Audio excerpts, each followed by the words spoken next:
نحمده ونصلي على رسوله الكريم اما بعد فاعوذ بالله من الشيطان الرجيم بسم الله الرحمن الرحيم رب اشرح لي صدري ويسر لي امري واحلل عقدة من لساني يفقهوا قولي ربنا لا تؤاخذنا ان نسينا واخطانا۔ سورہ احقاف اور سورہ محمد پر مشتمل یہ 7واں جوڑا ہے۔ احقاف مکی صورت ہے اور سورہ محمد مدنی صورت ہے۔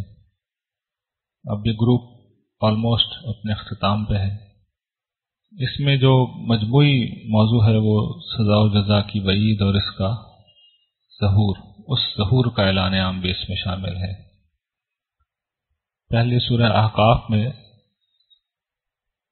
پچھلی جو صورتیں تھیں ان کا خلاصہ ہے، اور خلاصے میں وہی بات بتائی گئی ہے کہ یہ کلام اللہ تعالیٰ کا نازل کردہ ہے اور یہ اس کی صفات کا تقاضا ہے، اور اس کی صفات کا دوسرا تقاضا یہ ہے کہ وہ نیک و بد کو ایک حال میں نہ چھوڑے بلکہ سزا و جزا برپا کرے، نیکوں کو ان کی نیکی کا اور بدوں کو ان کی بدی کا بدلہ دے۔ اس کے بعد سورہ محمد جو ایک مدنی سورہ ہے، اس میں یہ بتایا گیا ہے کہ اب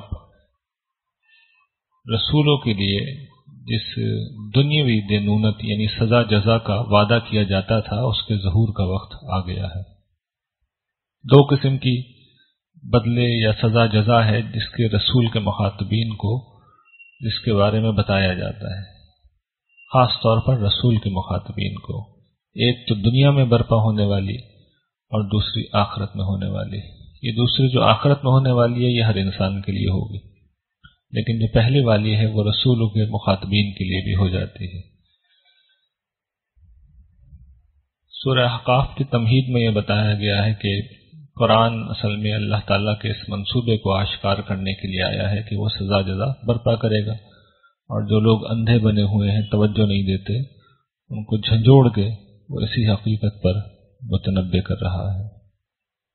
فرمایا گیا کہ اس کتاب کا نزول خدا عزیز الحکیم کی طرف سے ہے، اور اس کا میسج، اس کا پیغام یہ ہے کہ ہم نے آسمان و زمین کو اور جو کچھ ان کے بیچ میں ہے ایک مقصد کے تحت بنایا ہے اور ایک خاص مدت کے لیے بنایا ہے۔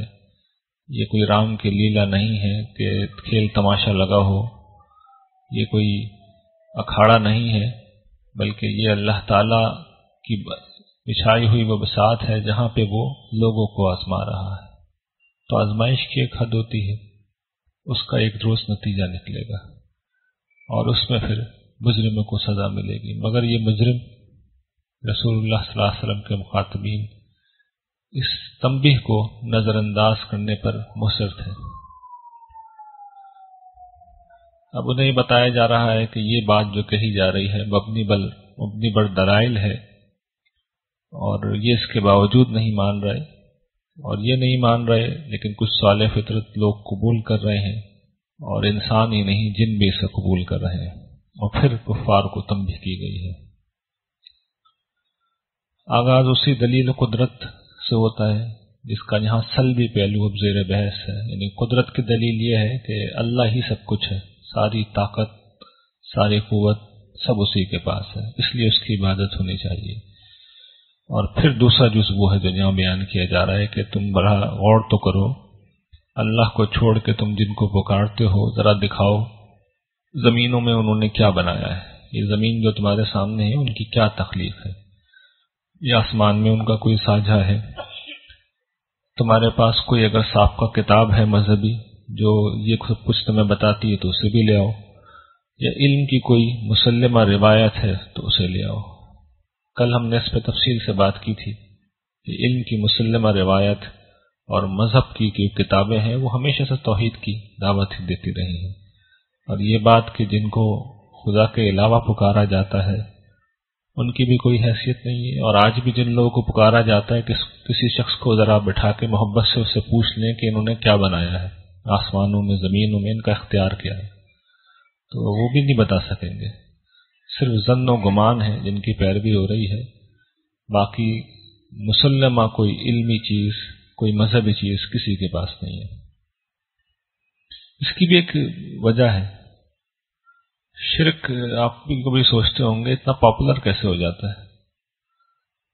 اصل میں وہ ہم نے شروع میں شاید کہیں پڑھا تھا، یہ سورہ اعراف میں، اللہ تعالیٰ کے ساتھ جو ایک آزمائش کا پہلو ہے وہی بڑا مسئلہ بن جاتا ہے کہ وہ نظر نہیں آتے، اور یہ جو غیر اللہ جن کو بھی پکارتے ہیں اس کا ذرا تصور کرنا بھی آسان ہوتا ہے، کوئی اپنے جیسا ہی انسان نظر آ رہا ہوتا ہے تو خود بنا لیتے ہیں اسے کہ یہ جو مشکلیں بھی حل کرے گا، مدد بھی کرے گا، کوئی اس کی قبر بھی کہیں نظر آ رہی ہوتی ہے اور کوئی بت ہے تو وہ بھی نظر آ رہا ہوتا ہے، تو بس نظر آنا یہ انسان کی کمزوری ہے کہ سامنے ہے، اور اللہ تعالیٰ نہ خود نظر آتے ہیں، غیب میں ہے، نہ ان کی جنت نہ ان کی جہنم، باقی مشرکوں کے پاس کچھ بھی نہیں ہوتا۔ کچھ ہوتا ہے تو الزام ہوتے ہیں کہ کھلا ہوا جادو ہے، یہ رسول اللہ صلی اللہ علیہ وسلم کو کہتے تھے، گھڑ لیا ہے انہوں نے، اور اس کے جواب میں پھر رسول اللہ صلی اللہ علیہ وسلم سے حکم دیا گیا کہ آپ ان سے کہیں کہ تم میرے متعلق جو یہ سب کچھ کہہ رہے ہو تو میں کوئی نیا رسول تو نہیں ہوں، نرالا رسول تو نہیں ہوں، پہلی دفعہ تو رسالت لے کے نہیں آیا، اور تم جو مطالبات مجھ سے کر رہے ہو تو میرا کسی چیز میں کوئی اختیار نہیں ہے، میں تو یہ بھی نہیں جانتا کہ میرے ساتھ کیا ہوگا، تمہارے ساتھ کیا ہوگا، میں نے دعوی رسالت کیا ہے، دعوی خدائی تو نہیں کیا، اور میری گواہی میری تصدیق میں بنی اسرائیل کی پوری تاریخ کھڑی ہے، کتاب موسیٰ ہے جو مجھ سے پہلے آئی، وہ ہدایت اور رہنما بھی تھی اور رحمت بھی تھی، اور اب یہ کتاب جو نازل ہو رہی ہے قرآن کریم ان پیش گوئیوں کے مطابق ہے جو تورات میں موجود ہیں، اور واضح عربی زبان میں کوئی مشکل نہیں ہونی چاہیے۔ یہودی علماء میں اس سے بھی جو صالحین تھے وہ یہ بات بتا دیتے تھے قریش کو کہ ہاں پیش گوئیاں تو موجود ہیں، لیکن یہ لوگ بہرحال ماننے کے لیے تیار اس لیے نہیں تھے کہ جو اپنی ایک ڈگر ہے پرانی، جو ایک طریقہ ہے اس کو چھوڑنا بہت مشکل ہے، تعصب سے نکلنا بہت مشکل ہے۔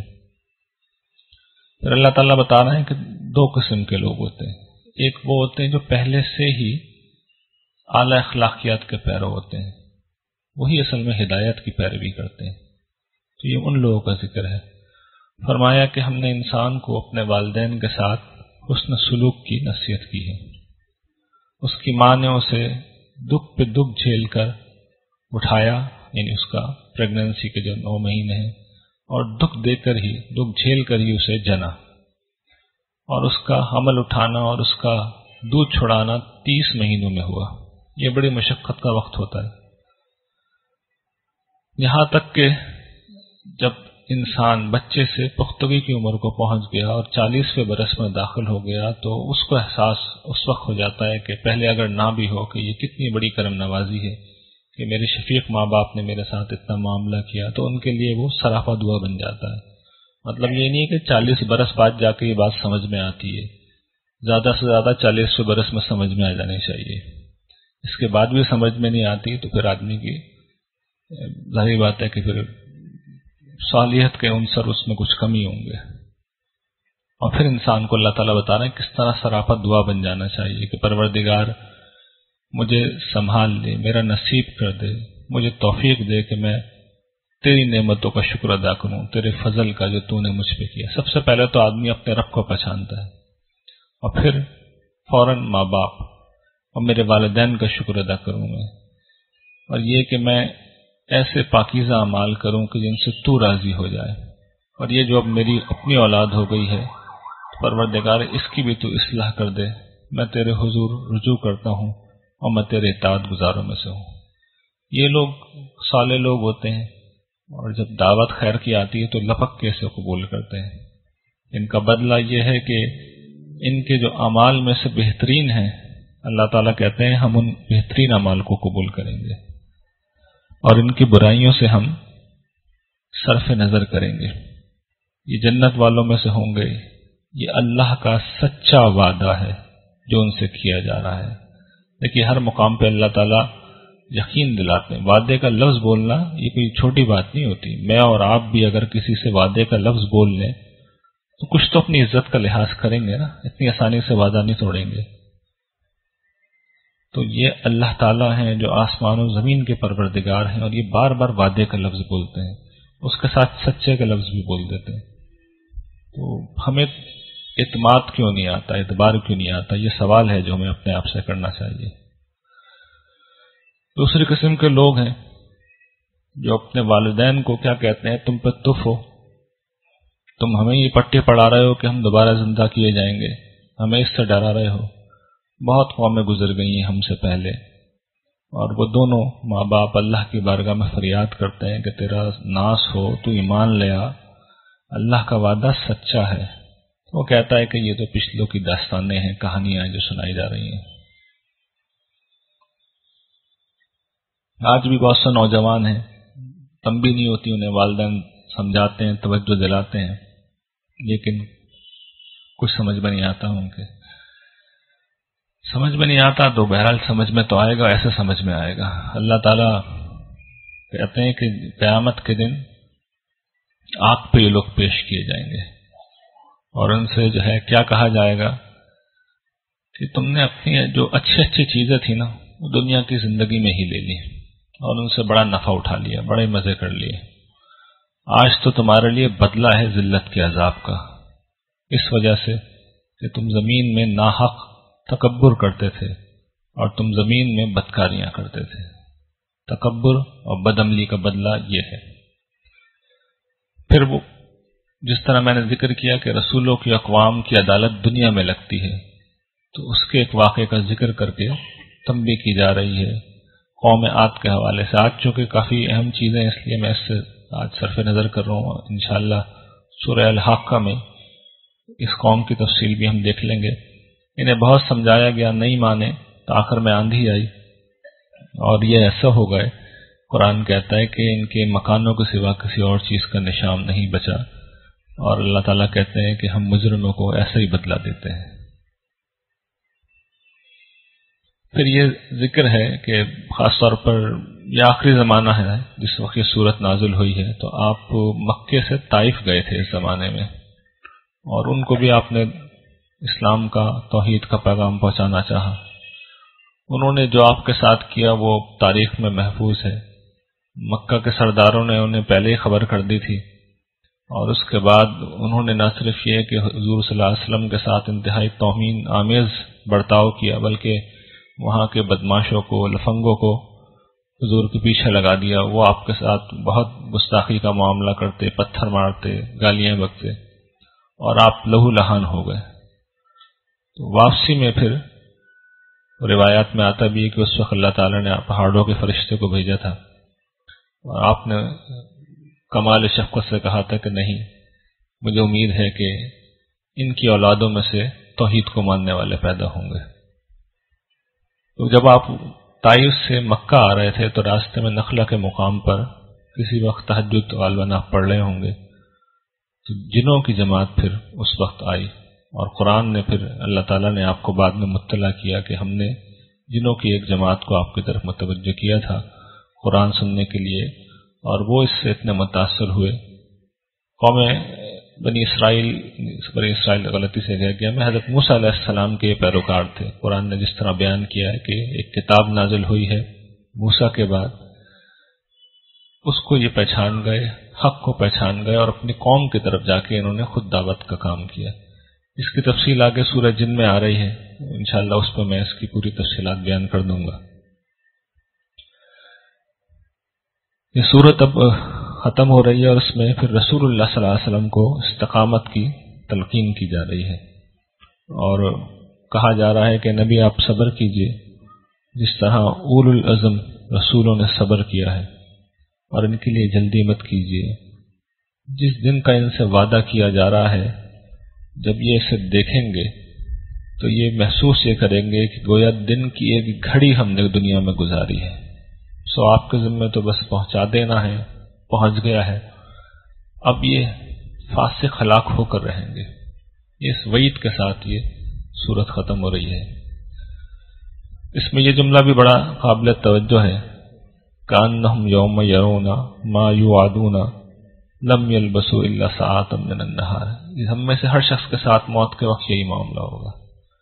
موت کے وقت کیا، میں یہ کہتا ہوں کہ اس وقت آنکھیں بند کر لیں، اور جتنی بھی آپ کی عمر ہے 20 30 40 50 60 سال، تو آپ اپنی پچھلی زندگی کو یہی محسوس کریں گے کہ کوئی گھڑی دو گھڑی ہم جیے ہیں، تو صاحب جس وقت موت آ جاتی ہے اس وقت ماضی بس ایک لمحہ لگتا ہے، جتنی بھی عمر ہو، چاہے عمر نوح کیوں نہ ہو، 1000 برس سے کیوں نہ ہو، تو اس ایک گھڑی کے لیے آدمی ہمیشہ باقی رہنے والی دنیا کو ضائع کرے، خراب کرے، اس سے بڑی بد نصیبی کچھ نہیں ہو سکتی۔ اور میں کہتا ہوں زیادہ بڑی بد نصیبی ان لوگوں کے لیے ہوگی جن کو سب معلوم ہو۔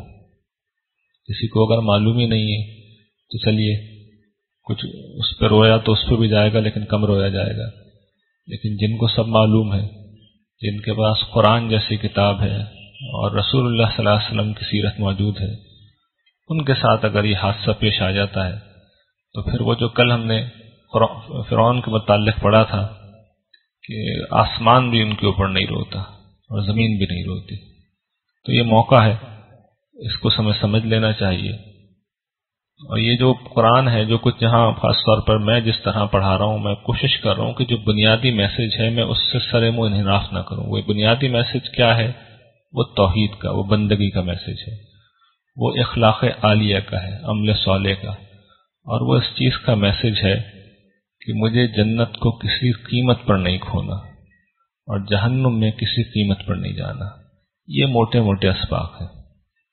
رمضان اب ختم ہو رہا ہے، 3-4 روزے اور ہیں، 4-5، تو اس کے بعد ہم میں سے اب ہر شخص کو باخری عشرہ ہے اتنا احتساب کرنا چاہیے کہ اس کے بعد کیا کریں گے۔ مجھے ایک شعر ہے کہ مکتب عشق کا دستور نرالا دیکھا، اس کو چھٹی نہ ملی جس کو سبق یاد ہوا۔ تو رمضان کے بعد دو ہی طرح کے لوگ ہوتے ہیں، وہ ایک تو وہ ہوتے ہیں جو چھٹی کر لیتے ہیں، یعنی بس جتنی نمازیں پڑھنی تھی پڑھ لی، جتنی عبادت کرنی تھی کر لی، جتنا قرآن کی طرف رجوع کرنا تھا کر لیا۔ تو اس کا مطلب یہ ہوا کہ یہ وہ لوگ تھے جنہوں نے سبق یاد نہیں ہوا۔ عام اسکولوں میں تو جب سبق یاد ہو جاتا ہے تب چھٹی ملتی ہے، مدرسوں میں، لیکن یہ جو مدرسہ ہے اس میں تو جس کو سبق یاد ہو جاتا ہے اس کی چھٹی بند ہو جاتی ہے۔ تو میں آپ لوگوں کو بھی یہی توجہ دلاؤں گا کہ اگر آپ 11 مہینے کی چھٹی پہ جانا چاہتے ہیں تو ضرور جائیے، لیکن اس کا مطلب یہ ہوگا کہ آپ کو سبق یاد نہیں ہوا۔ جس کو سبق یہ یاد ہو گیا اس کی چھٹی موت تک بند ہو جاتی ہے، بس اس بات کو ذہن میں رکھ لیجیے گا۔ اور یہ بات کہ بلاغ بس پہنچا دینا ہے، اس کے بعد ہلاک اب ظالم ہو کر رہیں گے۔ اور سورہ محمد کے آغاز پہ فوراً اعلان ہو گیا کہ ہلاک ہو گئے۔ یہ سزا جزا کا آغاز ہے، اس کا اعلان ہو رہا ہے، اور انذار و تبشیر یعنی نہ ماننے والوں کے لیے تنبیہ ہے اور ماننے والوں کے لیے خوشخبری۔ جن لوگوں نے کفر کیا، یہ مکہ کے بعد مدینے میں نازل ہوئی، ہجرت کے بعد، جن لوگوں نے کفر کیا اور اللہ کے راستے سے روکا، ان کے اعمال ضائع ہو گئے، ختم ہو گئے، سب کچھ بھی نہیں بچا، چاہے انہوں نے نیک عمل کیے ہوں، چاہے انہوں نے اللہ سے روکنے کی کوشش میں اپنی محنت و سرمایہ لگایا ہو، یہ اللہ نے فیصلہ سنا دیا، وہ برباد ہو گئے، کوئی امکان نہیں ان کے لیے۔ اور یہ ابھی کوئی اچھے حالات نہیں تھے، مسلمان بمشکل لٹ پٹ کے مدینے پہنچے تھے، لیکن دیکھیں اللہ نے اپنا فیصلہ سنا دیا، اور ان لٹے پٹے لوگوں کو کہا ہے کہ یہ جو لوگ ہیں جو ایمان و عمل صالح لائے اور محمد صلی اللہ علیہ وسلم پر نازل ہونے والی کتاب پر ایمان لائے، اور وہ حق ہے ان کے پروردگار کی طرف سے، ان کی برائیاں ہم نے ان سے دور کر دی اور ان کے معاملات درست کر دیے۔ یہ بالکل واضح اعلان کر رہے ہیں اللہ تعالیٰ، اور پھر یہ بتا رہے ہیں اب کرنا کیا ہے ان کے ساتھ۔ کہتے ہیں کہ جب ان سے اب تمہاری مٹ بھیڑ ہو تو ان کی گردنیں مارنا، اور جب ان کی خونریزی خوب کر چکو تو انہیں مضبوطی سے باندھ کے قیدی بنا لینا، اس کے بعد چاہو تو احسان کر کے چھوڑ دو، چاہے تو فدیہ لے کے چھوڑ دو، یہ کرتے رہو یہاں تک کہ جنگ ختم ہو جائے۔ یہ بالکل وہی ہے جو مسلمانوں نے جنگ بدر میں کیا تھا، اللہ تعالیٰ نے نقشہ کھینچ دیا اس کا، پہلے مارا انہیں، سارے سردار مار دیے، باقیوں کو قید کر لیا، کچھ کو ایسے چھوڑ دیا، کچھ کو پیسے لے کے چھوڑا۔ اور اللہ تعالیٰ کہتے ہیں تمہیں یہی کرنا ہے، اللہ چاہتا تو خود بدلہ لے لیتا، اصل میں سزا کا آغاز ہے یہ، قاتلوہم یعذبہم اللہ بعیدکم، جو ہم پیچھے پڑھ چکے ہیں، اللہ کا فیصلہ یہ تھا سرزمین عرب میں کہ صحابہ اکرام کے ہاتھوں سے ان کی پٹائی کی جائے گی، عذاب آئے گا۔ تو اللہ تعالیٰ یہ کہتے ہیں میں چاہتا تو بدلہ لے لیتا خود ہی، لیکن میں آزمانا چاہتا ہوں تمہیں ایک دوسرے سے۔ اور اس یقین کے ساتھ کھڑے ہو کہ تم اللہ کی مدد کرو گے تو اللہ تمہاری مدد کرے گا اور تمہارے قدموں کو جما دے گا. یہ وعدہ ہے اللہ کا. اور اصل وعدہ تو یہ ہے کہ جس جنت کا متقیوں سے وعدہ کیا جا رہا ہے اس کی مثال ایسی ہے کہ اس میں نہریں بہتی ہوں گی، اس پانی کی جس کے ذائقے میں جس میں کوئی تغیر نہ آیا ہوگا. پانی کا رنگ بدل جائے، پانی کا ذائقہ بدل جائے، پانی کی اندر بو آ جائے تو پانی پینے کے قابل نہیں رہتا. تو اللہ تعالیٰ کہتے ہیں پاکیزہ خالص غیر متغیر پانی ہوگا. دودھ کی نہر ہوگی جس کے ذائقے میں تبدیلی نہیں ہوگی. شراب کی نہر ہوگی پینے والوں کے لیے لذت. اور شہد خالص کی نہر ہوگی. بہت سارے پھل ہوں گے اور ان سب سے بڑھ کر اللہ کی بخشش.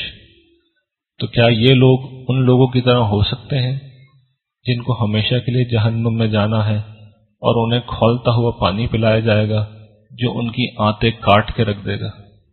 یہ دو بدلے ہیں جو قرآن بتا رہا ہے کہ دونوں میں سے کوئی ایک سب لوگوں کا انتظار کر رہے ہیں. پھر اس صورت میں منافقین کو بھی زیر بحث لائے گئے ہیں اللہ تعالیٰ. جہاد اور انفاق کا مطالبہ تھا، ظاہر بات ہے جنگ شروع ہو رہی ہے اور یہ ہر موقع پہ بھاگ جاتے ہیں. تو قرآن بیان کرتا ہے کہ جب تک جنگ کا حکم نہیں آیا تھا بلکہ حکم تھا ہاتھ روکو، تو سینہ چوڑا کر کے بولتے تھے کہ کوئی صورت اترے جس میں جنگ کا حکم نازل ہو، پھر ہم دیکھیں گے، پھر ہمیں دیکھنا ہم کیا کرتے ہیں. اور جب نازل ہو گئی قرآن کہتا ہے اس میں جہاد کا ذکر ہے، تو جن لوگوں کو جن کے دلوں میں مرض ہے تم دیکھو گے کہ تمہاری طرف ایسے دیکھتے ہیں جیسا کہ ان کے اوپر موت کی وحشی چھا رہی ہے. افسوس ہے ان کے حال پہ. یہ بزدل نامرد تھے یہ سارے منافق. اور قرآن پھر توجہ دلاتا ہے کہ تم رسول کو رسول نہیں مانتے، اسے گھڑی ہوئی چیز سمجھتے ہو. سورہ نساء میں بھی یہ زیر بحث آ گئی یہ بات. تم قرآن پہ غور نہیں کرتے یا تمہارے دلوں پہ ان کے تالے لگے ہوئے ہیں؟ غور کرو گے تو جان لو گے کہ یہ اللہ کی ہی کتاب ہے. وہ کہتے ہیں کہ ہم آزمائیں گے یہاں تک کہ ہم تم میں سے جو مجاہدین ہیں اور جو ثابت قدم رہنے والے ہیں ان کو ممیز کر لیں. یہ اصل میں اس پہ ہم جو کہ سورہ آل عمران میں ہم بڑی تفصیل سے بحث کر چکے ہیں، اس لیے اس کی میں تشریح زیادہ نہیں کر رہا. لیکن آزمائش اس لیے لائی جاتی ہے کہ کون خالص ہے، پختہ ہے، وہ واضح ہو جائے. کون نکما ہے، ناکارہ ہے، صرف باتیں کرنے والا ہے، وہ واضح ہو جائے. اور پھر اللہ تعالیٰ کہتے ہیں کہ تم کمزور مت پڑنا اور صلح کی طرف ان سے مائل مت ہونا، تم ہی غالب رہو گے اور اللہ تمہارے ساتھ ہے اور تمہارے اعمال میں سے وہ کوئی کمی نہیں کرے گا. یعنی ان سے لڑتے رہو جب تک کہ اللہ کا فیصلہ نہ آ جائے. یہ اگلا جوڑا ہے اور آخری، جس میں بتایا گیا ہے کہ سرزمین عرب پہ اب مسلمانوں کا غلبہ ہو جائے گا اور ساتھ میں غلبے کے بعد اللہ تعالیٰ کو بہترین لوگ چاہیے کیونکہ یہی لوگ تھے جنہیں دنیا کی طرف پھر بھیجا گیا. تو ان کی اصلاح کی گئی ہے، مسلمانوں کے اخلاق کی. سورہ فتح ہے جس میں بتایا گیا ہے کہ خدا کے وعدہ فتح اور نصرت کا ظہور شروع ہو گیا ہے اور اسی میں اصل میں سزا و جزا کا ثبوت بھی ہے. 6 ہجری میں رسول اللہ صلی اللہ علیہ وسلم نے خواب دیکھا تھا کہ آپ اور صحابہ اکرام عمرہ کر رہے ہیں. اس سے پہلے ظاہر ہے کہ بند کر رکھا تھا کفار نے. تو آپ کا خواب رسول کا خواب تھا، وہ وہی ہوتا ہے، سچ ہوتا ہے. آپ نے تیاری کی اور سب لوگ کے لیے حکم تھا کہ لازمن نکلیں، اس عمرے پہ چلیں. تو یہ منافقین جو تھے یہ تو ڈر کے بیٹھ گئے اس لیے کہ عمرے میں تلواریں تو کے علاوہ کوئی ایکسٹرا چیز جا بھی نہیں سکتی تھی، اسلحے کا سامان بھی نہیں جا سکتا تھا. تو انہوں نے یہ سوچا کہ خالی ہاتھ جا رہے ہیں، صرف تلواریں ہیں، کفار تو ہمیں گھیر لیں گے اور ماریں گے. تو سارے منافقین تو پیچھے رہ گئے. صحابہ کرام البتہ 1400-1500 کی تعداد میں روانہ ہوئے. کفار نے حزب توقع کو روک لیا، کافی گفت و شنید ہوئی، سنگین معاملہ بھی ہوا. حضرت عثمان کی شہادت کی افواہ اڑ گئی. پھر وہ بیعت لی گئی، بیعت رضوان جسے کہا جاتا ہے. اس کے بعد کفار کا حوصلہ پست ہو گیا جب انہوں نے یہ دیکھا کہ مسلمان اس طرح لڑنے مرنے پہ تیار ہیں. تو ایک صلح نامے پہ دستخط ہوئے جو بڑی حد تک یک طرفہ تھا، یعنی کفار کے حق میں تھا، اور مسلمان اس پہ بہت زیادہ دل گرفتہ تھے. یہ واحد موقع ہے غالباً کہ رسول اللہ صلی اللہ علیہ وسلم نے ایک بات فرمائی کہ احرام کھول دو اور قربانیاں کر لو. ایک شخص نہیں اٹھا. کوئی بھی نہیں اٹھا. حضرت ام سلمہ ساتھ تھیں، انہوں نے پھر حضور سے کہا کہ یہ بہت دل شکستہ ہیں، آپ خود یہ کام کیجئے تو اڑ جائیں گے. تو پھر ایسا ہی ہوا اور بڑے لوگوں کے اس پہ سوالات تھے. اس وقت پھر یہ اللہ تعالیٰ نے سورت نازل کی اور یہ بتایا کہ جسے تم بظاہر شکست سمجھ رہے ہو وہ تمہاری فتح ہے. تو اللہ تعالیٰ کہتے ہیں کہ ہم نے تمہیں فتح مبین عطا کی ہے، کھلی ہوئی فتح عطا کی ہے. اور اس سے ہم کیا حاصل کرنا چاہتے ہیں؟ پہلے یہ کہ تمہیں اب اس منصب سے ہم بالکل ذمہ داریوں سے فارغ کرنا چاہتے ہیں. یہ سورہ علم نشرہ میں اس کی وضاحت ہو جائے گی، اور سورہ نصر کے اندر کہ جب اللہ تعالیٰ حضور سے بخشش و معافی کی بات کہتے ہیں تو اس کا مطلب ہے کہ اب آپ فارغ ہو جائیں، ذمہ داریاں اب ختم ہو رہی ہیں. کہتے ہیں آپ کے اگلے پچھلے گناہ ہم معاف کرنا چاہتے ہیں.